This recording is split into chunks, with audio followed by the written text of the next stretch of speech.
Charles Leclerc exited the pit lane hoping that strategy might offer an advantage. Lewis Hamilton approached the shifting conditions at Silverstone without any bold declarations, just focus. By the end, Leclerc found himself down in 14th, while Hamilton secured 4th place and came close to a podium finish. The difference wasn't due to car performance or luck, but rather approach, how each driver responded to the evolving race. Both Ferrari drivers had the same machinery, yet their outcomes diverged. Leclerc became stuck behind Gasly, lost ground to Alonso, and spent valuable time in uncertain radio discussions. In contrast, Hamilton made progress efficiently and quietly, overtaking several drivers with precision. His actions conveyed control in a way words couldn't. The British Grand Prix highlighted more than lap times. It exposed contrasting leadership styles within the cockpit. While Leclerc waited for direction, Hamilton often provided it. His decisions reflected a high level of confidence and adaptability, particularly in moments of uncertainty. On lap 13, when heavy rain disrupted the race, both drivers were tested. Leclerc expressed concern about visibility and awaited instructions. Hamilton, sensing the loss of grip, opted for wet tyres and made the call himself. The team responded immediately. That decision was a turning point. While Leclerc struggled for traction, Hamilton gained both time and momentum. He found a rhythm and kept it, staying composed while managing settings like brake balance and tyre temperatures. Leclerc's team radio during this phase reflected confusion, asking repeatedly for guidance. Meanwhile, Hamilton gave input calmly and directly, positioning himself more as a leader than a follower. Ferrari's responses to each driver reflected this difference. Hamilton's suggestions were acted on promptly. Leclerc's questions often lingered without clear answers. Later in the race, strategic calls once again showed a clear difference in execution. On lap 42, Hamilton was brought in for slicks at just the right time, narrowly rejoining ahead of Hülkenberg, who had also stopped. Leclerc, meanwhile, was instructed to stay out, lost crucial seconds in traffic, and came back on track behind Alonso and Albon. That delay likely cost him a stronger finish.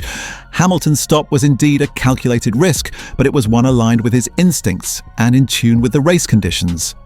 Leclerc, despite driving in the same car, appeared more reactive than proactive in critical phases. As a result, one driver maximized the opportunity, while the other fell back. Even though Hülkenberg ultimately claimed the final podium spot, Hamilton's late charge kept the pressure on. From P6, he steadily moved up, passing multiple cars with clean, confident moves. The gap to Hülkenberg continued to shrink, and the crowd followed every lap. Yet, it wasn't quite enough. A slightly mistimed tyre switch and a brief moment of oversteer left the opportunity just out of reach. Still, the race told a clear story. At Silverstone, it wasn't just about who had the faster car, but who responded better to the moment. And in that comparison, Hamilton demonstrated a command that stood out. Lewis Hamilton continued to push his Ferrari throughout the British Grand Prix, despite struggling with a car that often appeared unpredictable. His goal was not driven by an expectation that the machinery would deliver him to the podium, but by a determination to extract the maximum from what was available.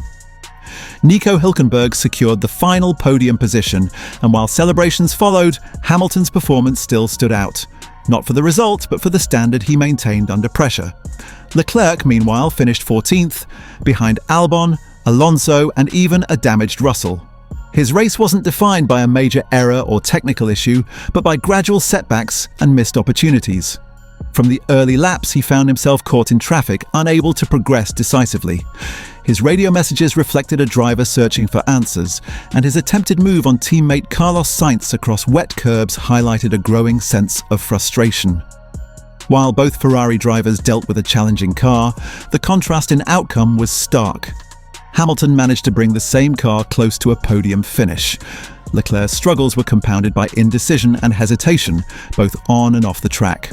Post-race, Leclerc cited tyre strategy and track conditions, but the result reflected a broader issue, not just mechanical but operational and psychological. Hamilton's performance, on the other hand, was shaped by experience and composure. Despite setbacks in balance and car setup, particularly after Friday's promising FP1 showing, he adapted.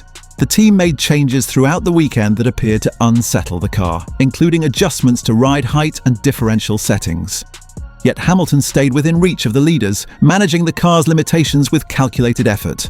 What emerged was a larger picture, one that goes beyond any single race. Inside Ferrari, sources suggest Hamilton's technical feedback is being collected, but not prioritized. Development for the 2026 car reportedly leans more heavily on Leclerc's driving style, including simulator work and component tuning. Hamilton, though highly respected within the team, may not yet have full influence over direction or decisions. This has led to growing speculation about his role within the organization. Strategic decisions in Silverstone, including pit stop timing and delayed radio communication, highlighted a possible disconnect between Hamilton and the team's operational core. His post-race remarks, such as describing the situation as no man's land, reflected more than just racing conditions. They hinted at a lack of alignment.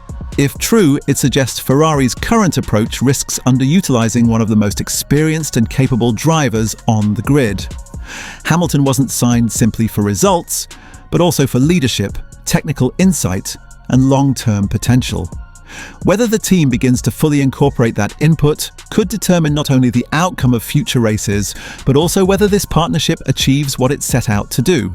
In Formula One, a driver's impact extends beyond lap times. It's measured in how well the team responds, adapts, and evolves around them. At Silverstone, Hamilton may not have secured a trophy, but his performance raised an important question. Not just about speed, but about voice, trust, and direction. Whether Ferrari listens and acts remains to be seen.